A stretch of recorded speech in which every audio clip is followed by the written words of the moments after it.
Baik,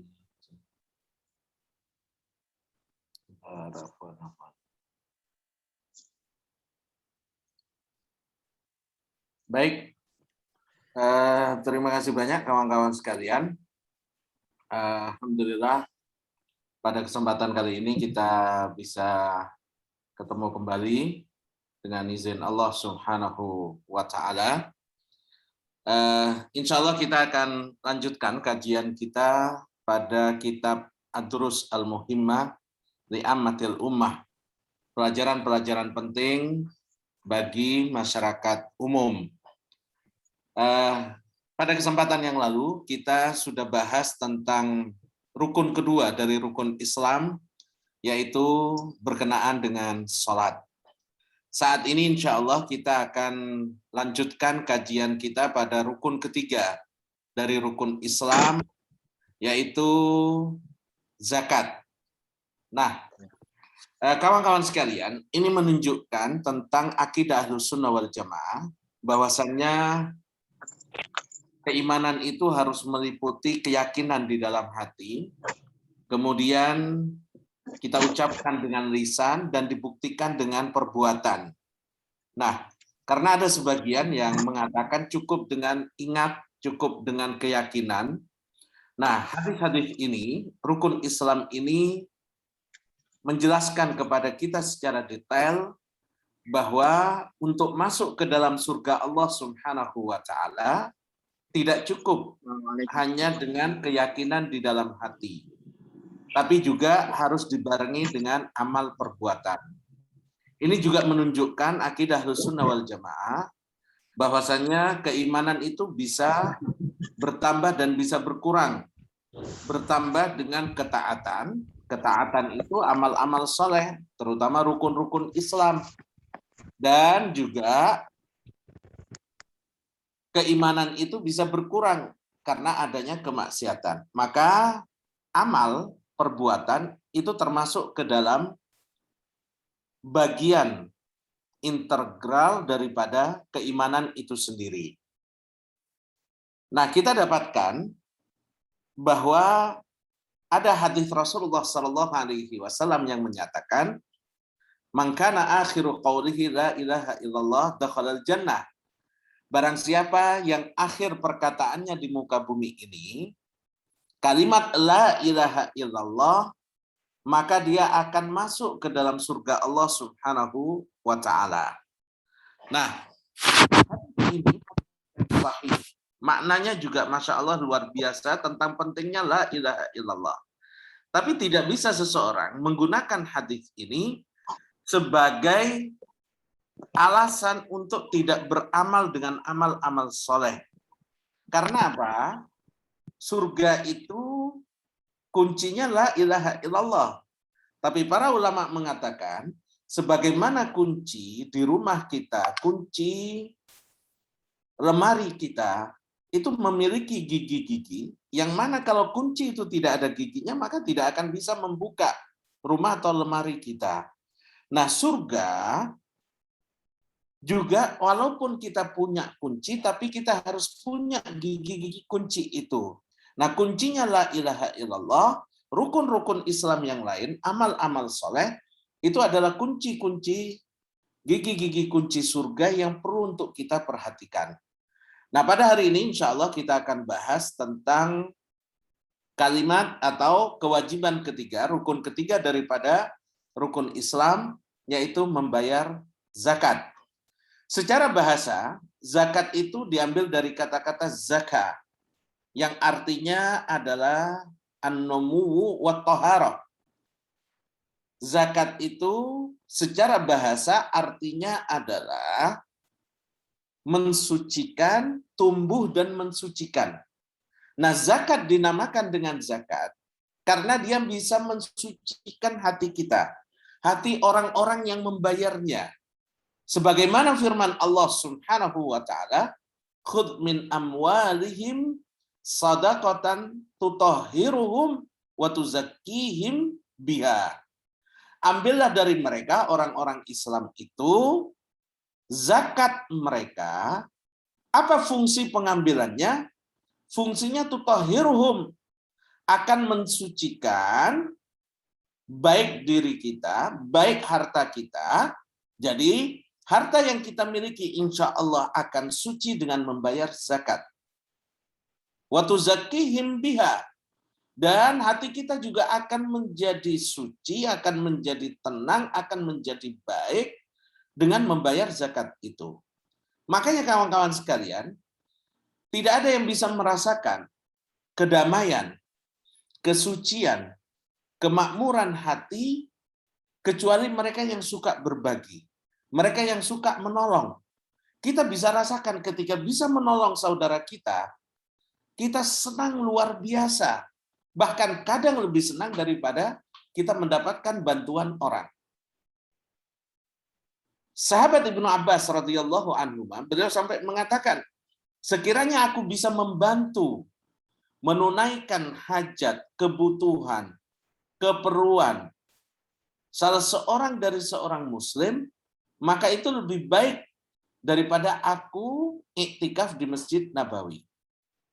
Nah, ini menunjukkan betapa besarnya pahala membantu orang lain, terutama dengan cara membayar zakat. Selama sebulan, kata beliau. Selama 1 bulan, ya. Terima kasih.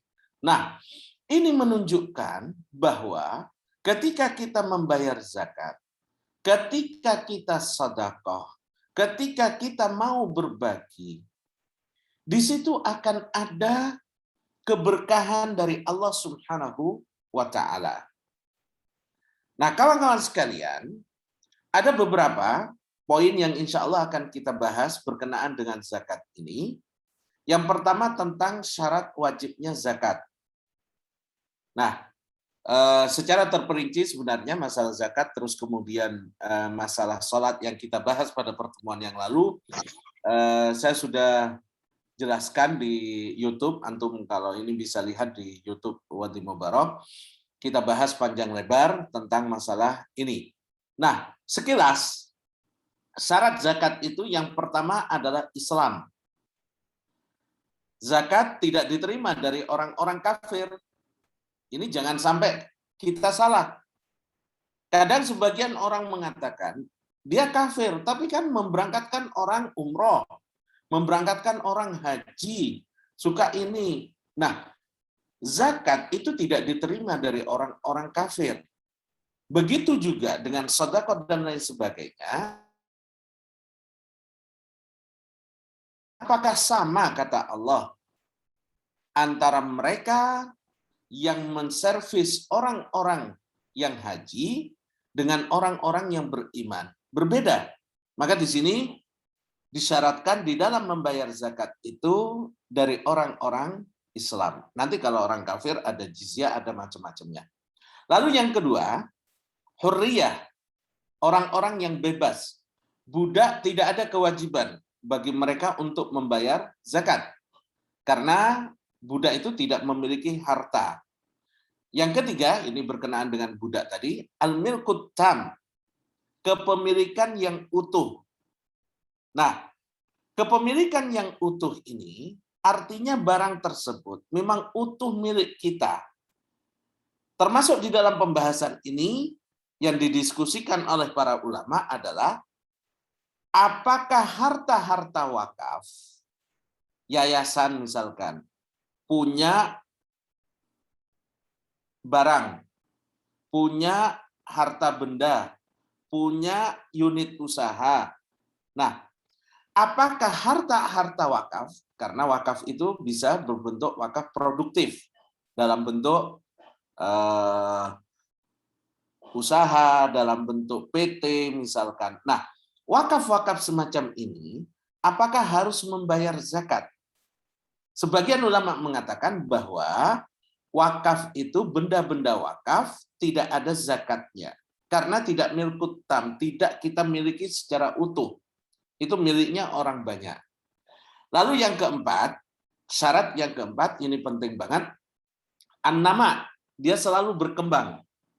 Nah, oleh karena itu, dalam syarat ini, tidak termasuk ke dalam syarat ini, benda-benda, barang-barang yang konsumtif yang biasa kita pakai harian. Itu tidak termasuk ke dalamnya. Nah, an-nama atau berkembang, benda yang kita zakati salah satu sifatnya dia selalu berkembang, bertambah. Seperti perdagangan misalkan. Lalu kemudian peternakan itu kan bertambah. Pertanian itu kan bertambah. Hari demi hari dia bertambah. Yang awalnya 50 ekor jadi 100 ekor. Yang awalnya misalkan masih kecil, lalu kemudian beras, padi yang awalnya masih kecil, lalu kemudian menjadi banyak. Ini berkembang. Nah, oleh karena itu, benda-benda, barang-barang yang menjadi barang konsumtif, kita pakai harian, tidak ada zakat di dalamnya. Sebagaimana sabda Rasulullah SAW, "Laisa 'alal muslimi fi farasihi wala 'abdihi sadaqah." Hadis yang sahih ini yang direwatkan oleh Imam Bukhari menyatakan seseorang tidak perlu membayar zakat pada hewan tunggangannya, pada kudanya. Kalau sekarang mobil. Nah, mobil itu tidak perlu untuk kita zakati. Walaupun kita punya 2, punya 3, ini tidak perlu untuk kita zakati. Rumah yang kita tempati, itu juga tidak dizakati. Kecuali nanti insya Allah akan ada pembahasan, kalau kita punya rumah untuk jual beli sebagai developer, nah ini sebagai barang dagangan, bukan sebagai tempat tinggal. Nah, bagaimana kalau misalkan punya gedung disewakan? Apakah gedungnya yang dihitung atau uang sewanya? Nanti insya Allah kita bahas lebih detail lagi. Nah, kawan-kawan sekalian, kalau antum misalkan punya rumah di Indonesia, antum nggak tempati, atau ditempati oleh keluarga, itu tidak ada zakatnya. Tapi kalau antum investasi di Indonesia punya kos-kosan, nah kos-kosan itu misalkan antum bangun, antum beli bangunannya senilai 1 miliar. Nah, yang dizakati sejumlah modal itu atau dari uang sewa bulanan yang masuk ke antum. Nah, ini insya Allah nanti kita bahas di barang-barang yang perlu untuk dizakati. Al-Imam Nawawi rahimahullah, beliau mengatakan hadisnya tadi gimana? Bahwasannya Laisa 'alal muslim tadi, ala firasi gimana? Hadisnya ala tadi diulang lagi. faradihi wala abdihi sadaqah. Wala abdihi ya. Nah, abdihi kalau seseorang punya hamba sahaya, itu kan harta hamba sahaya. Harta yang dia bisa jual kapan-kapan dan dia bisa mendapatkan duit di situ. Tapi tidak ada zakat bagi dia. Ya. Nah, Al-Imam Nawawi rahimahullah, beliau mengatakan bahwasannya harta-harta yang memang sejak belinya diniatkan untuk dikonsumsi, itu tidak ada zakat di dalamnya. Lalu kemudian, yang kelima, syarat wajib zakat yang kelima, al-fadlu anil hawaij al-asliyah. Melebihi kebutuhan dasar kita. Jadi, kalau seseorang untuk kehidupan dasarnya sehari-harinya nggak cukup, maka dia tidak masuk ke dalam orang yang wajib zakat. Nah, di sini juga, maaf kok saya ngitungnya baru 4 ya Ustaz ya. Islam, kepemilikan yang utuh, selalu berkembang, melebihi kebutuhan dasar. Yang satu apa tadi kok? Orang yang merdeka. Jadi pertama Islam, orang yang merdeka, yang kedua ya? orang yang merdeka ya. Terus yang ketiga kepemilikan yang sempurna. Yang keempat benda yang berkembang. Ya. Yang kelima baru melebihi kebutuhan dasar. Ya. Jadi, ya, nah, kawan-kawan sekalian, ini berkenaan dengan apa yang sering menjadi problem, terutama di tempat kita di Indonesia tentang zakat profesi. Ya, zakat profesi. Nah, kadang seorang profesional muda, katakan dia seorang insinyur Atau katakan dia seorang dokter. Mungkin dia mendapatkan gaji yang besar. Tapi karena dia baru menikah di awal-awal, semua pendapatannya itu habis untuk keperluan sehari-hari. Nah, walaupun pemasukannya besar, dia nggak wajib zakat karena pemasukan yang besar yang dia dapatkan nggak mencukupi kebutuhan sehari-harinya. Maka dia bukan termasuk wajib zakat. Nah, misal di beberapa tempat ya kayak Australia, kawan-kawan tuh sering cerita, Ustadz, pemasukan kita di sini sekitar $3.000 misalkan. Itu kalau dirupiahkan berarti hampir 40 juta. Kalau dibandingkan dengan Indonesia sangat besar sekali. Nah, tapi biaya hidup begitu mahal.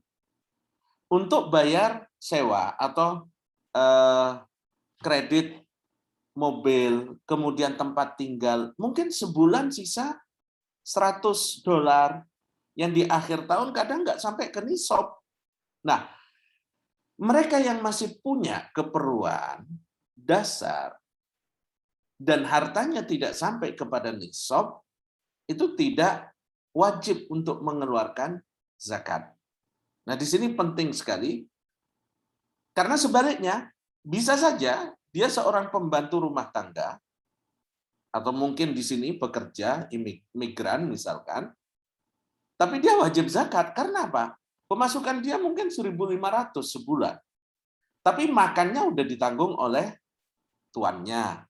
Tempat tinggalnya juga sama majikannya. Kebutuhan-kebutuhannya udah dilengkapi sama majikannya. Akhirnya uang yang dia dapatkan, walaupun 1.500, tapi bisa dia simpan lalu sampai kepada nisab. Dan nanti sampai kepada haul. Maka dia walaupun seorang pembantu, kalau hartanya sampai kepada nisab, kebutuhan sehari-harinya sudah terpenuhi, dia bisa termasuk ke dalam orang yang wajib bayar zakat. Nah, jadi yang kelima adalah memiliki harta di atas kebutuhan sehari-harinya, kebutuhan dasar, ya, kebutuhan dasar. Kalau dia misalkan udah punya rumah, makannya cukup, tapi terus beli Ferrari misalkan.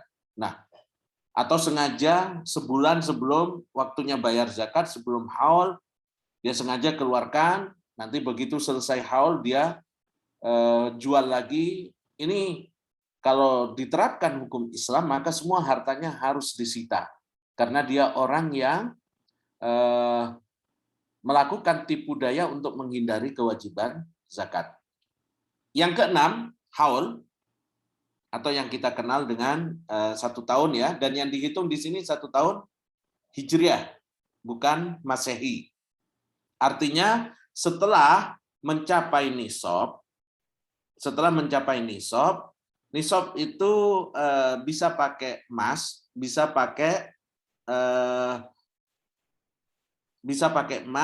pakai perak. Nah, kalau emas 85 gram emas. Kalau katakan sekarang di Indonesia 1 juta misalkan, berarti orang yang punya uang 85 juta, dia memilikinya setahun penuh, maka wajib zakat. Saya kalau di Saudi nggak tahu berapa harga emas. Nah, perak ini kalau dirupiahkan untuk masa kita saat ini kurang lebih 7 juta. Para ulama mengatakan yang menjadi patokan nisab adalah yang paling sedikit antara emas dan dirham atau perak. Nah, kawan-kawan sekalian, 85 juta mungkin banyak yang tidak mencapai nisab. Tapi kalau 7 juta, ini banyak sekali yang sudah mencapai nisab. Maka jangan sampai kita selalu ukurannya nisab emas. Kalau dirham atau perak, batas dasar nisabnya 7 jutaan, orang yang punya uang di atas 7 juta, dan sudah setahun penuh dia miliki, maka dia harus bayar zakat 2,5%. Nah, di sini timbul pertanyaan, bahkan ikhtilaf di antara para ulama, kalau kita memakai haul kita bulan Ramadan, misalkan setiap Asyura Awakhir di bulan Ramadan saya bayar zakat. Ramadan yang lalu harta kita di atas 7 juta. Nah, Ramadan depan harta kita juga di atas 7 juta. Tapi di bulan ini, bulan-bulan sekarang ini, Jumadal Ula ya. Nah, atau Desember ini harta kita turun misalkan. Kita hanya punya 1.000 rial misalkan. Berarti kan 4 jutaan. Nah, di Ramadan lalu sampai ke nisab, Ramadan depan sampai ke nisab juga, tapi berkurang di tengah-tengah. Apakah haulnya, penghitungannya, tanggal penghitungannya, tetap mengikuti Ramadan yang lalu, atau dimulai lagi sejak kapan harta kita mencapai nisab lagi? Kalau hari ini harta kita di bawah nisab, di bawah 7 juta, lalu balik sebulan lagi, dan sampai Ramadan depan masih di atas nisab, apakah kita harus bayar zakat di bulan Ramadan atau harus bayar zakat di bulan Jumadal Akhir tahun depan? Karena baliknya lagi harta kita ke nisab itu adalah di bulan Jumadal Akhir misalkan. Nah, di sini jumhur ulama menjadikan patokannya adalah antar Ramadan tersebut. Kalau Ramadan lalu mencapai nisab, Ramadan depan mencapai nisab, maka Ramadan depan kita harus tetap bayar zakat. Kecuali Abu Hanifah atau Ahnaf, mereka mengatakan wajibnya haulnya dimulai lagi sejak hartanya kembali lagi mencapai nisab. Nah, ini firman Allah Subhanahu wa taala, wa atu haqqahu yauma hasadihi. Dan berikanlah haknya ketika sudah panen, ini bagi zakat pertanian, beras, lalu kemudian bahan-bahan makanan pokok, itu dizakati saat pertama kali dia memanennya. Lalu kemudian kawan-kawan sekalian, yang ketujuh, syarat ketujuh, ini khusus untuk zakat hewan ternak. Hewan ternak itu yang dizakati ada syarat namanya saum. Hewannya itu adalah hewan yang dipelihara dengan tanpa mengeluarkan biaya pemeliharaan yang besar. Tapi kalau dia mengeluarkan pembiayaan yang besar di mayoritas hari dalam setahun itu, maka tidak ada zakat menurut jumhur ulama. Nah, binatang ini digembala, dia nggak perlu beli makan, dia nggak perlu beli minum, ini yang terkena zakat untuk binatang ternak. Ya. Baik, Mas Bagus, ada pertanyaan sebelum dilanjutkan? Ya berarti kalau ternak intensif itu yang rumputnya harus dicariin, terus dikasihkan di kandangnya, terus gitu. Itu bagaimana, Ustaz? Iya, tidak ada zakat, tapi nanti masuk ke zakat mal ya. Jadi kalau orang kaya raya peternak punya misalkan 1 juta ekor misalkan. Nah, dia jangan beralasan saya tidak perlu bayar zakat di hewan ternak saya. Hasil-hasilnya itu kan nanti akan masuk ke harta dia. Nah, inilah yang dizakati. Baik, kalau nggak ada pertanyaan kita lanjut. Permasalahan seputar ini, seputar zakat ini, bagaimana dengan orang yang punya hutang? Ini semakin besar usaha seseorang, biasanya hutangnya semakin besar.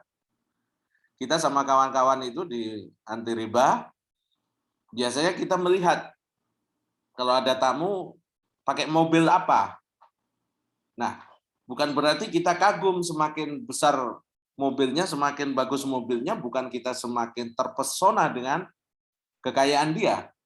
Tapi biasanya semakin bagus mobilnya, itu hutangnya, ribanya semakin besar.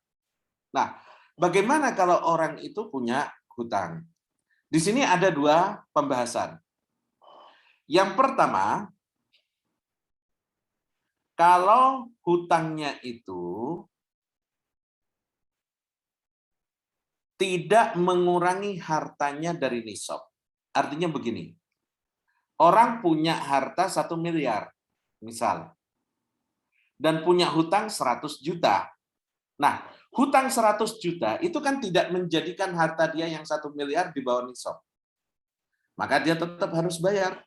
Dia tetap wajib zakat.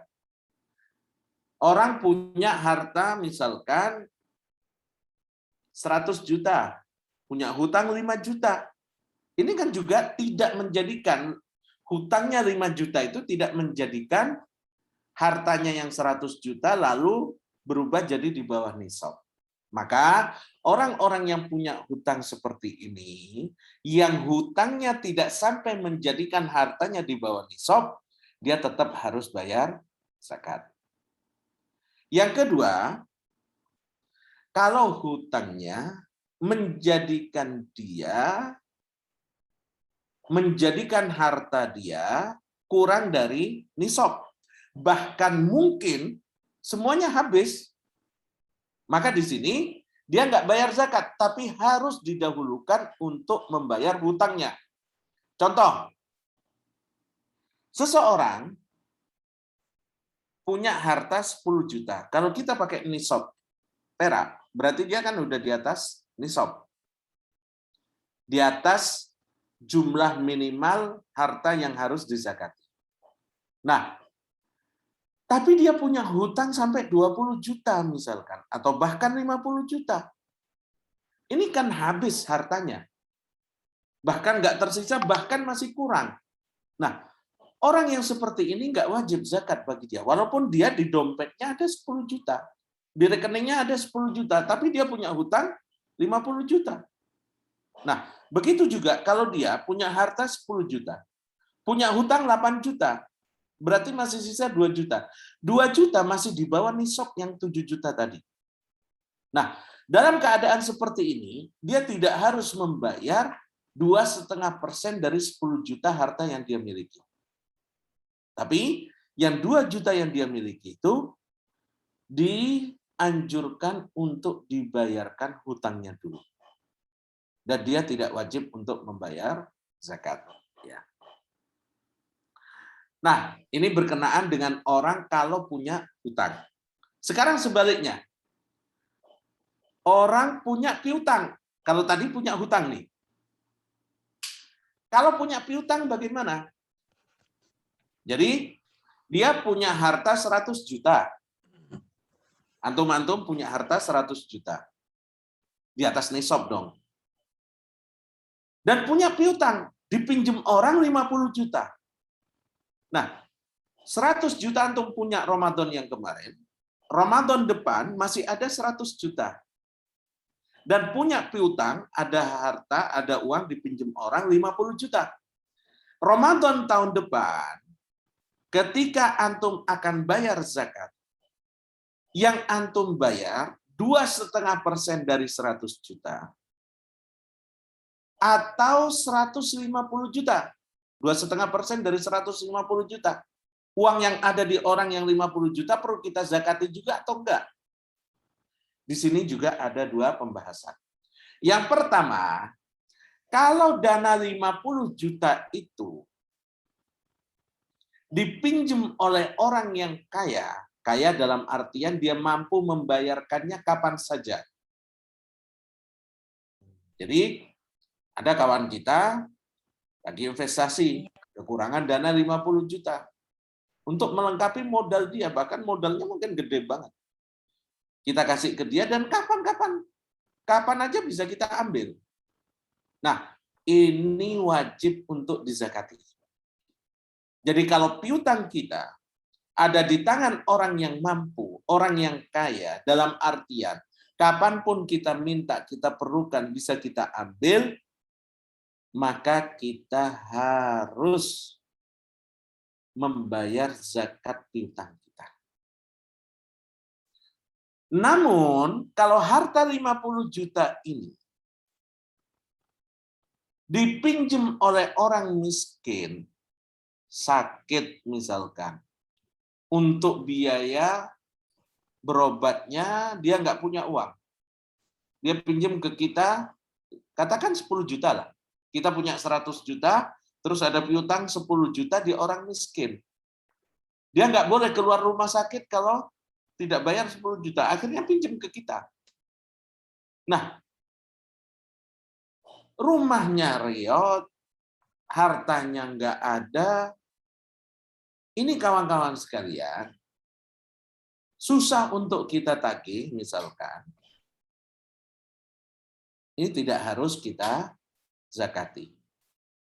Apapun alasannya, misalkan orang miskin tadi perlu menyekolahkan anaknya, atau apa memperbaiki rumahnya, dan susah untuk kita tagih. Nah, di sini tidak wajib kita zakati yang piutang tadi, tapi kalau harta aslinya harus. Nah, lalu kemudian kalau hutang atau piutang yang kita miliki tadi bukan di orang miskin, orang kaya, tapi dia mau matel. Dia suka ingkar janji. Kita tagih janji. Dan ini terjadi kawan-kawan. Banyak. Banyak ya. Saya pernah dimintai tolong sama salah seorang syekh. Beliau titip di seorang pedagang. Bahkan punya villa, punya ini. Bahkan dia seorang anggota DPRD dan macam-macam. Nah, dana itu sebenarnya untuk bangun bangunan. Tapi setiap ditagih, janji, janji, janji, dan janji. Dan bahkan dia nggak punya anak keturunan, na'udzubillah. Lihat bagaimana tamaknya manusia. Rumah tingkat, mobil banyak, perusahaan ada, bahkan baru-baru bangun villa dan lain sebagainya, pemasukan tiap bulan ada, anak nggak punya. Ditagih hutang, saat itu hutangnya untuk bangun pesantren. Nggak dibangun, cuma bangun kecil, duitnya nggak dikembalikan. Nah, ini kalau misalkan hutang pribadi seperti ini, sampai bertahun-tahun kita minta, kayaknya kita yang punya hutang gitu, sampai malu. Nah, dalam keadaan seperti ini, nggak wajib kita menzakati piutang kita itu. Jadi, kalau piutang ada di orang miskin, susah untuk mengembalikannya. Atau bahkan di orang kaya tapi mau matil, nggak mau mengembalikan, susah banget mengembalikan hutang. Di sini tidak ada kewajiban kita untuk membayar zakat dari piutang yang susah untuk kita tagih. Lalu kemudian, jadi ini poin-poin sekitar kewajiban zakat. Yang pertama tentang gimana orang yang wajib zakat tapi punya hutang. Yang kedua, bagaimana dengan harta atau uang yang menjadi piutang kita di orang lain. Yang ketiga, tentang zakat anak kecil atau orang yang gila. Kadang ada orang gila tapi duitnya banyak, hartanya banyak. Atau anak kecil seperti anak yatim, dia udah punya warisan sangat banyak sekali. Apakah kena zakat atau tidak? Nah, yang paling kuat menurut jumhur ulama tetap harus dibayarkan zakat. Anak kecil, orang yang gila kalau punya harta di atas nisab maka wajib untuk dibayarkan zakatnya. Karena Umar radhiyallahu anhu beliau mengatakan ibtaghu bi amwalil yatama hatta la ta'kuluha sadaqah. Jadi lakukanlah perdagangan, kembangkanlah harta anak yatim itu agar tidak dimakan oleh zakat. Jadi kalau ada anak yatim dapat warisan dari orang tuanya, katakan 100 juta misalkan. Nah, walaupun dia masih kecil, belum balik, harta warisan dia yang 100 juta itu setiap tahun harus dikeluarkan zakatnya 2,5%. Jadi 100 juta itu harus dikeluarkan zakatnya 2,5%, berarti 2.500.000 harus dikeluarkan zakatnya. Nah, zakat 2.500.000 ini itu kan cukup signifikan untuk anak kecil yang dia belum bisa memutar uangnya. Nah, kalau katakan dia masih usia 2 tahun dan mungkin dia baru bisa mengelola uangnya setelah 15 tahun, berarti harus membayar 2.500.000 kira-kira ya, nanti tentu akan berkurang dengan berkurangnya harta dia. Katakan dalam 15 tahun itu dia akan punya kewajiban bayar zakat 25 juta misalkan. Nah, ini kan signifikan sekali. Oleh karena itu, para sahabat meminta kepada wali-wali anak yatim agar menggunakan harta anak yatim itu untuk perdagangan yang ghalabatud dzan, pandangan mayoritas kita, artinya hitung-hitungan matematikanya itu 80% lebih akan untung. Bikin warung kelontong misalkan, bikin jualan gorengan misalkan. Ini kan barang-barang yang insya Allah secara logika manusia menguntungkan.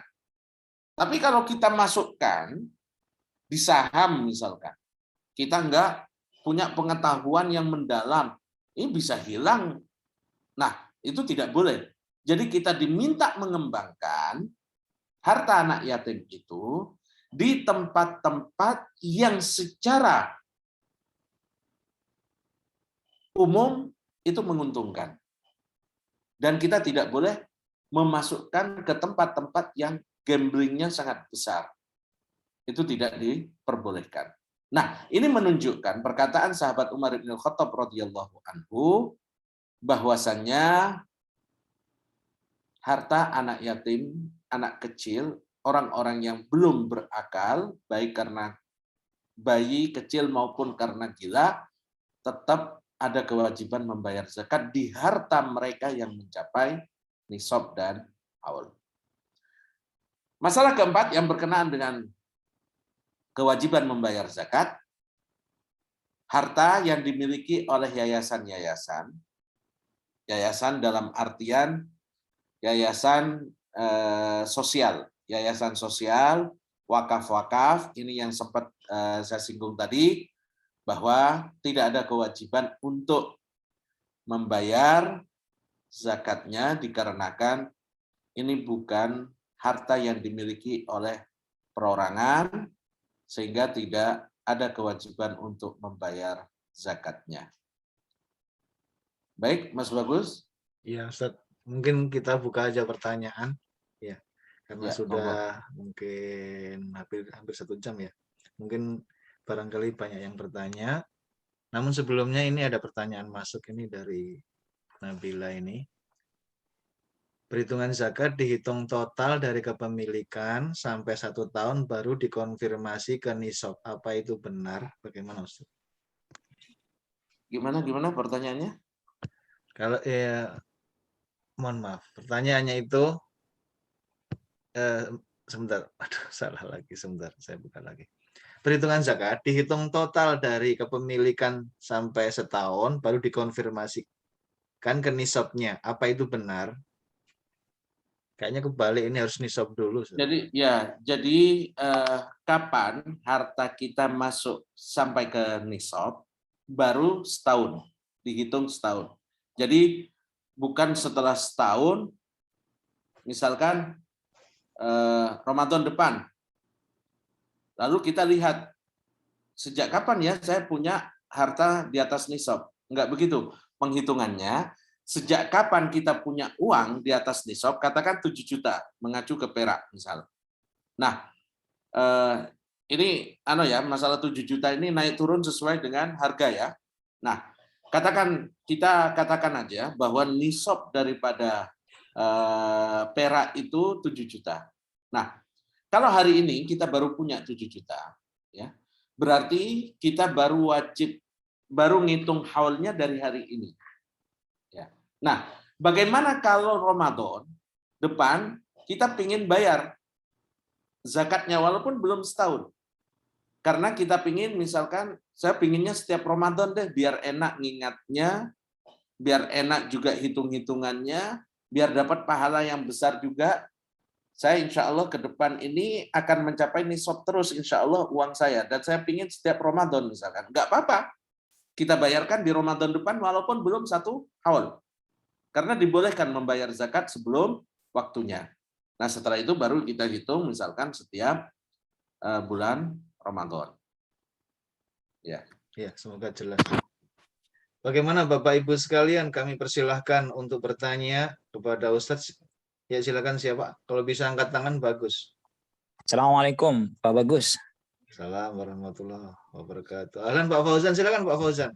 Pak Ustadz mau tanya mengenai zakat untuk harta warisan itu ada nggak Pak Ustadz? Itu yang pertama. Yang kedua mengenai emas yang disimpan itu emas perhiasan yang disimpan apakah wajib dizakatkan? Misal gini Pak Ustadz, emas yang kita beli buat anak kita, terus perhiasan ya, terus kita simpan udah berapa tahun, apa itu kena wajib zakat juga? Itu aja. Jazakallah khair. Baik, terima kasih. Masalah emas, kalau emas yang dibeli untuk perhiasan itu tidak kena zakat. Ya. Nah, yang kena zakat adalah emas yang dibeli untuk disimpan. Jadi dikembalikan kepada niat awal membeli. Tapi kalau kita misalkan membeli perhiasan sekaligus untuk nyimpen, ya ini kena bayar zakat. Jadi kadang sebagian orang itu kan nyimpan emas itu tidak dalam bentuk emas batangan. Tapi saya beli kalung deh, saya beli ini. Sekaligus saya nyimpen lah biar nggak hilang. Kalau saya simpen uang misalkan kena depresiasi misalkan. Turun terus. Nah, saya tak beli perhiasan, hitung-hitung juga untuk nyimpan. Nah, ini kena. Ya. Jadi kawan-kawan sekalian, dilihat dari niat dan kenyataan di lapangan. Jangan sampai kita digoda oleh setan bahwa biar nggak kena zakat, saya tak beli emas perhiasan aja. Sehari-hari juga nggak dipakai, disimpan aja. Nah, ini yang terbaik untuk khurujan anil khilaf. Para ulama berbeda pendapat. Agar kita tidak masuk ke dalam hal-hal yang syubhat, sebaiknya kita zakati. Kalau perhiasan itu memang kenyataannya nggak kita pakai, juga lebih banyak fungsinya memang untuk tabungan kita. Ya, ini sebaiknya kita sebaiknya kita zakati. Terus yang pertama tadi warisan Ustadz. Jadi warisan ya. Gini kawan-kawan sekalian ya. Masalah warisan, terus kemudian jual rumah. Ini ada beberapa poin yang perlu untuk kita bahas. Pertama, kembali kepada nanti insya Allah berarti minggu depan insya Allah kita selesaikan masalah zakat sebelum masuk ke puasa. Harta-harta yang dizakati. Harta-harta yang dizakati. Ya. Itu harta warisannya belum dibagi Ustaz. Jadi masih statusnya masih belum dibagi ke anak-anaknya. Ya, oke. Gimana hukum zakatnya? Baik. Jadi yang pertama, dalam pertanyaan ini yang pertama kita harus mengetahui terlebih dahulu harta yang dizakati. Jadi tidak semua harta itu dizakati. Harta yang dizakati itu kan terbatas. Nanti insya Allah minggu depan kita bahas lebih detail. Seperti emas, perak, ini yang kita kenal dengan alat tukar. Lalu kemudian yang dizakati itu harta perdagangan. Kemudian yang kita zakati misalkan peternakan, yang kita hewan ya, pertanian, ini harta-harta yang kita zakati. Nah, seperti saya bahas tadi, ada beberapa hal yang orang karena tidak kembali kepada hukum dasar, nggak kembali kepada hadis, mereka bingung. Rumah saya dizakati nggak, Ustadz? Mobil saya dizakati nggak? Nah, ini pentingnya kita menuntut ilmu dengan mengacu kepada dalil-dalil dasarnya. Nah, kita katakan bahwasannya rumah, mobil itu bukan barang-barang yang perlu dizakati. Dia berbeda dengan emas. Emas, uang itu memang barang yang harus dizakati. Ini pertama yang harus kita pahami dulu. Bahwa tidak semua harta benda yang kita miliki adalah harta-harta yang harus dizakati. Nanti masuk kepada warisan tadi, bentuknya apa? Gitu loh. Kalau warisan itu bentuknya emas, nah ini masuk kepada barang zakat. Kalau warisan itu masuknya ke bentuknya misalkan tanah, hektaran. Walaupun tanah hektaran, harganya kalau dijual misalkan 10 miliar, ya nggak ada zakat. Kecuali kalau kita memang, atau orang tua kita bisnisnya memang jual beli tanah. Dizakati sebagai zakat tijarah, bukan sebagai tanah. Tapi kalau orang tua kita punya 10 hektar tanah misalkan, kalau dijual bisa 10 miliar, lalu diwariskan ke kita. Nah, apakah tanah itu termasuk harta yang wajib zakat? Enggak. Jadi ini yang pertama, poin yang pertama yang harus kita ketahui, bahwa tidak semua harta benda termasuk ke dalam harta yang dizakati. Lebih detail minggu depan insya Allah kita bahas. Yang kedua, kawan-kawan sekalian, zakat perdagangan atau jual beli itu dibayar kalau kita memang profesinya itu jual beli di bidang itu. Misal, mobil. Kita pedagang mobil. Setiap hari memang kerjaannya jual beli mobil. Itu nanti harus disakati sebagai zakat tijarah, sebagai zakat jual beli. Tentunya setelah 1 tahun. Ya. Jadi berapa mobil kita di showroom atau di rumah, ada 10 misalkan. 10 mobil ini memang mobil yang jual beli tiap hari kita jual beli. Kita punya 12 mobil, 10 untuk jual beli, 2 untuk dipakai. Nah, 2 yang untuk dipakai enggak bayar zakat kita. Tapi 10 ini dibayarkan zakatnya karena memang dia harta yang diperjualbelikan. Sama-sama mobil, yang 2 enggak wajib zakat, yang 10 wajib zakat. Karena apa? Karena yang 10 untuk jual beli. Gitu. Nah, sama juga dengan tadi saya contohkan. Tanah. Misalkan. Ada tanah yang kita beli karena kita memang suka jual kaplingan. Kita beli 5.000, kita kapling-kapling, atau bahkan kita langsung jual sekaligus, ya, jual utuh 5.000 meter, kita beli misalkan 1 miliar, terus langsung dijual juga 5.000 sekaligus dengan 1,5 miliar misalkan. Nah, ini nanti kena zakatul tijarah, zakat perdagangan. Nah, tapi kalau kita punya mobil, kita punya tanah, tiba-tiba kita jual. Apakah kena zakat? Enggak kena. Enggak kena zakat. Karena kita memang punya mobil, punya tanah itu bukan untuk jual beli. Saya simpan, saya beli tanah untuk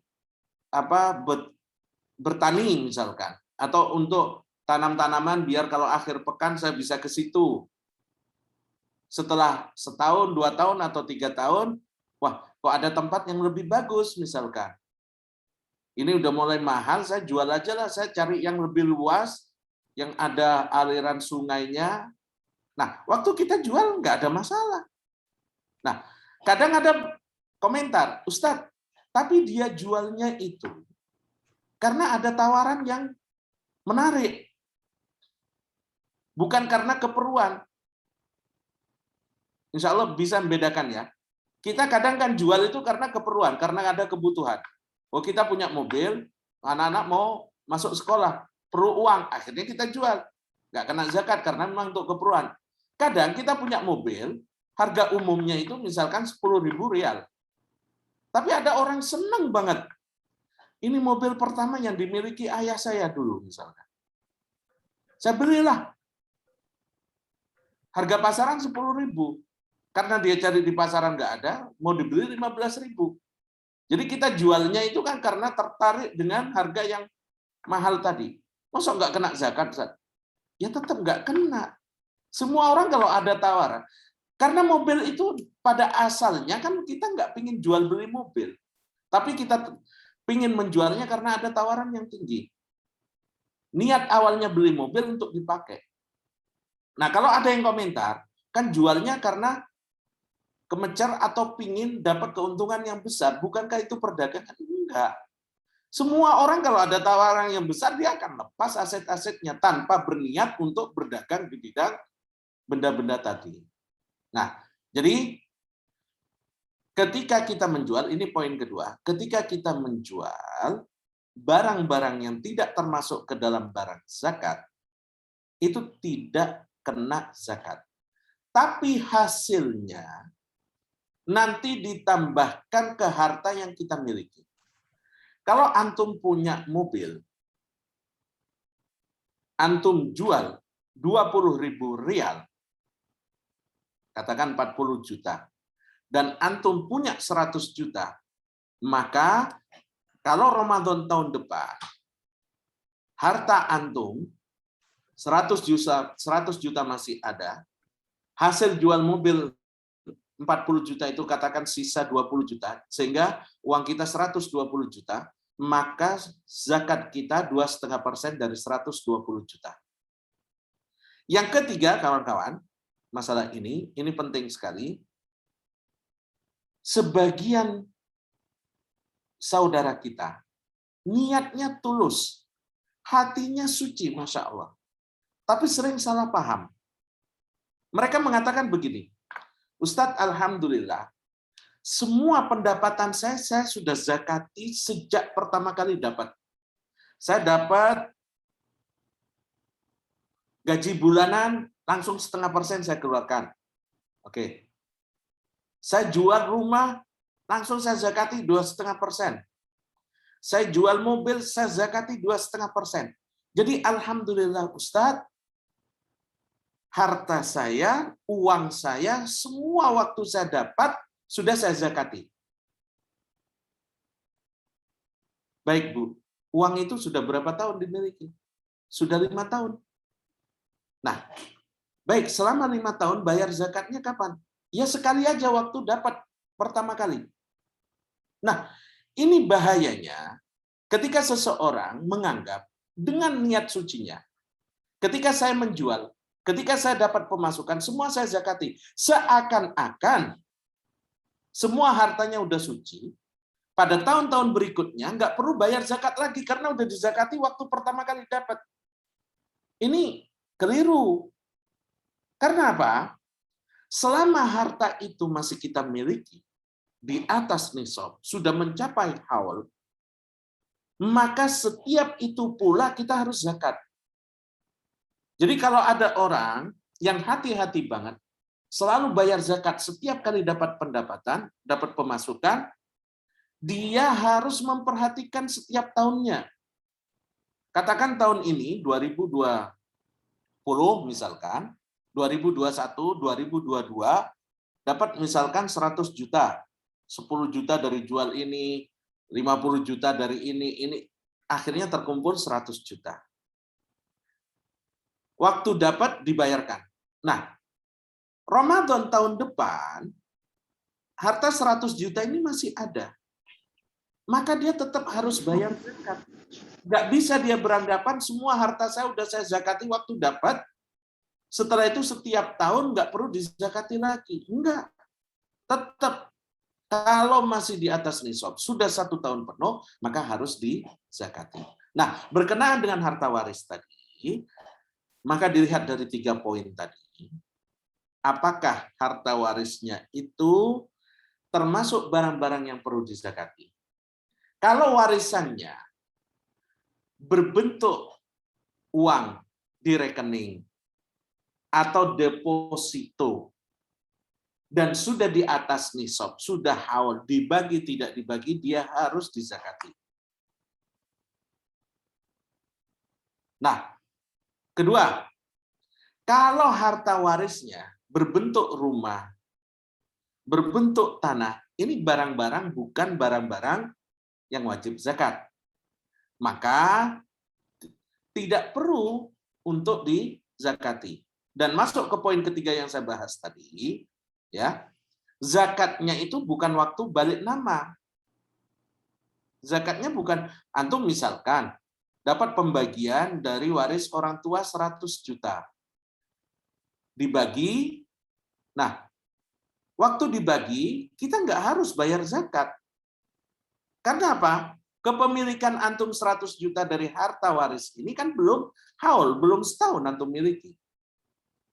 Tapi kalau Ramadan tahun depan, digabung dengan harta antum yang antum miliki, sudah di atas nisab dan sudah setahun penuh, katakan tadi Ramadan tahun lalu punya 100 juta, Ramadan tahun depan masih 100 juta, ditambah waris yang kita dapatkan hari ini 100 juta, berarti yang kita bayar 2,5% dari 200 juta. Jadi itu kita nggak bisa menghukumi harta waris harus dizakati, karena bukan harta warisnya yang harus dizakati, tapi apa bentuk harta warisnya itu. Apakah harta waris termasuk ke dalam benda-benda barang-barang yang harus dizakati atau tidak? Apakah kepemilikannya sudah setahun penuh atau tidak? Demikian, Mas. Ya, Ustaz. Mungkin segitu dulu ya. Atau bagaimana, satu pertanyaan lagi atau cukup, Ustaz? Monggo, Sudah. Mas Bagus.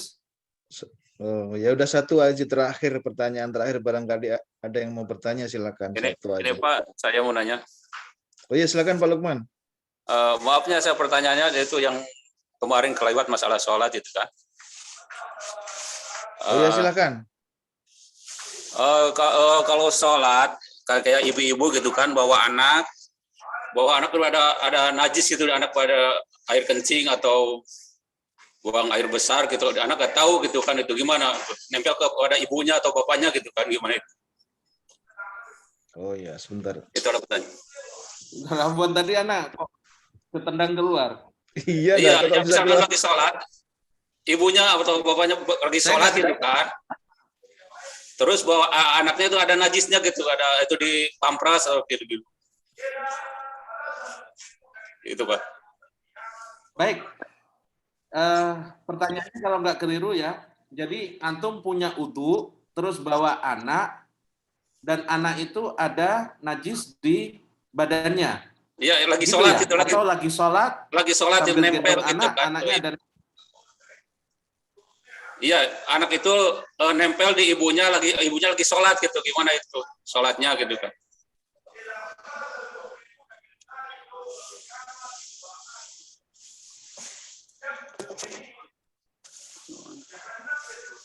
Baik. Baik.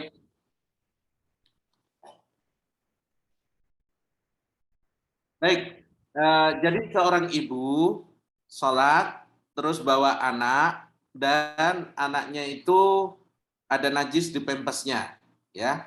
Nah, ini juga ada beberapa hal penting yang perlu kita bahas. Yang pertama, kawan-kawan sekalian, kalau kita melaksanakan sholat dan kita tidak tahu kitanya berhadas atau ada najis, ya, maka sholat kita sah. Apa dalilnya? Hadis Rasulullah SAW ketika beliau sholat dengan memakai sandal. Sholat dengan memakai sandal. Dan ini salah satu anjuran Rasulullah SAW. Kata beliau, "Shallu fi ni'alikum", sholatlah kalian dengan memakai sandal kalian. Kenapa? Karena orang-orang Yahudi itu kalau sholat nggak pernah pakai sandal.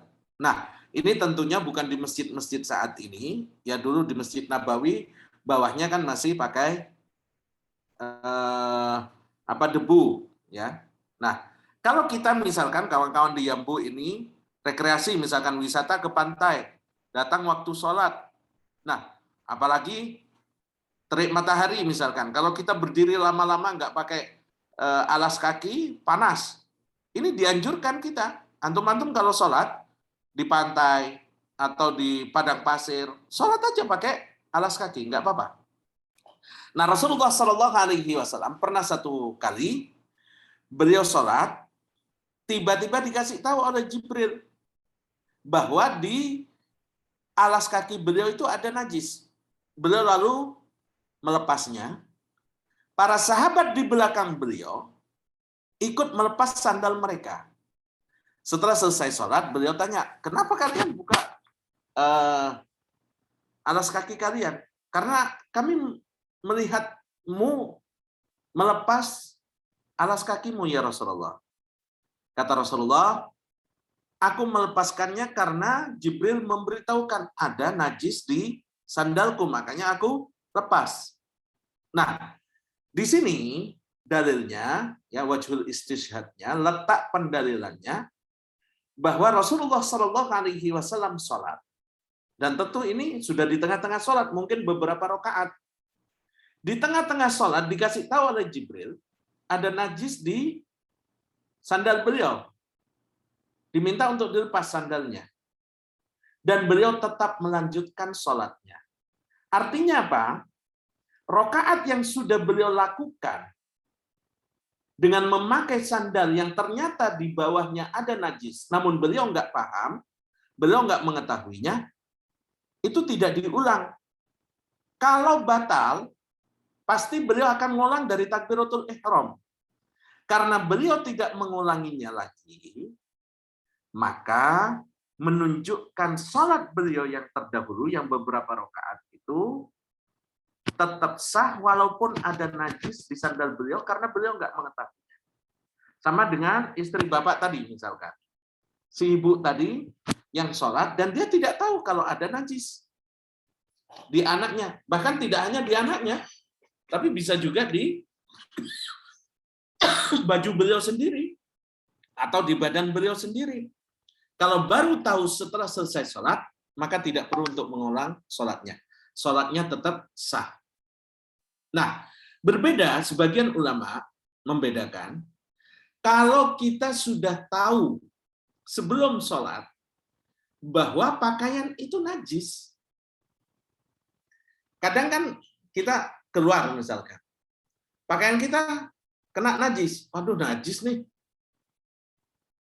Tapi kita gantung di tempat pakaian biasa, nggak kita masukkan ke tempat pakaian kotor misalkan.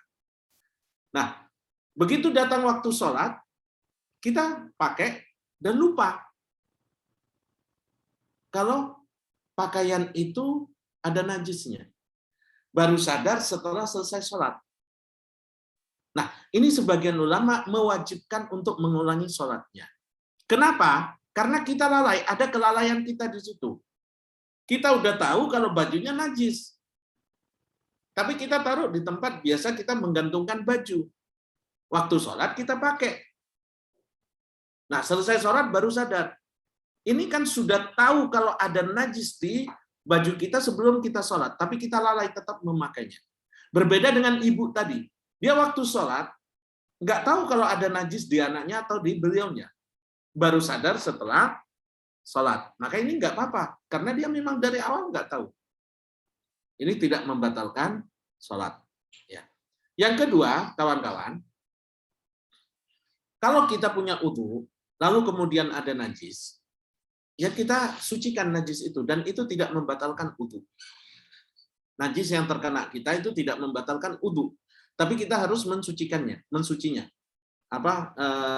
Membuangnya, basuhnya, tapi wudu kita nggak batal. Demikian. Jazakallah khair Ustaz.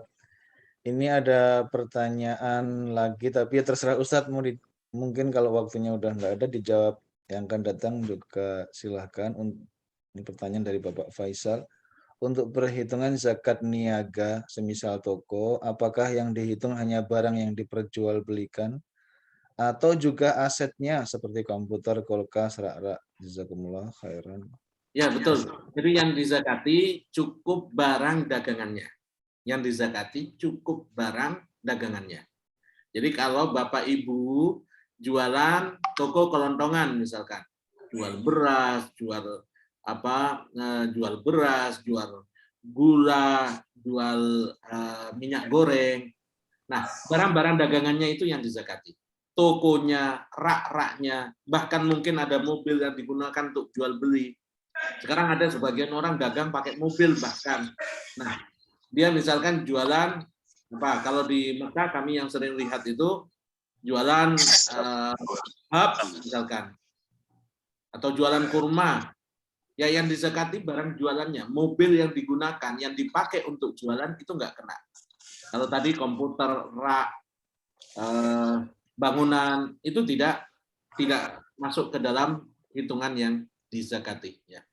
Demikian Mas. Ya, jazakumullah khairan iya, Ustadz Didi atas waktunya, ilmunya telah berbagi dengan kita semua pada pagi hari ini. Jazakumullah khairan. Terima kasih banyak ini pada pagi hari ini. Juga kepada rekan-rekan semuanya yang telah hadir pada kesempatan kali ini. Semoga Allah berikan kepada kita ilmu yang bermanfaat dan berikan kita istiqomah untuk senantiasa belajar. Ya, meskipun sebulan sekali. Amin ya rabbal alamin.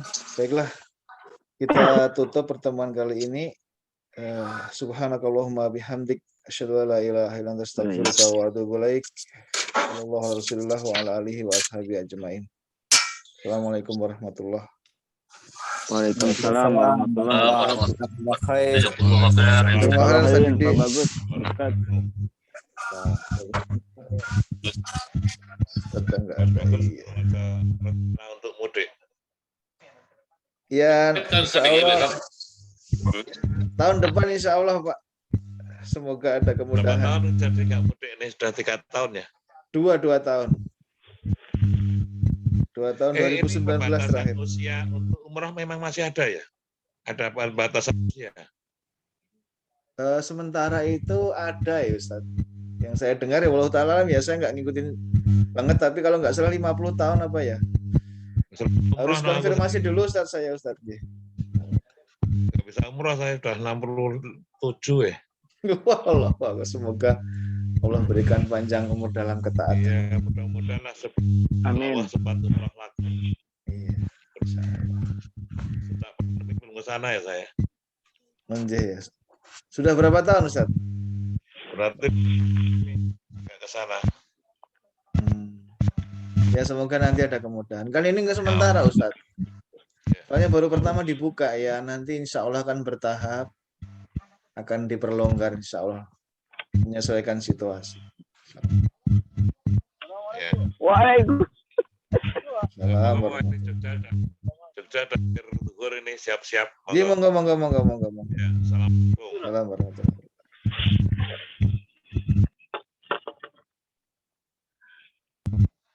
Tuh, Ustaz Didi sudah lah belum nih, salam. Langsung lah tadi Ustaz itu. Langsung lah ya.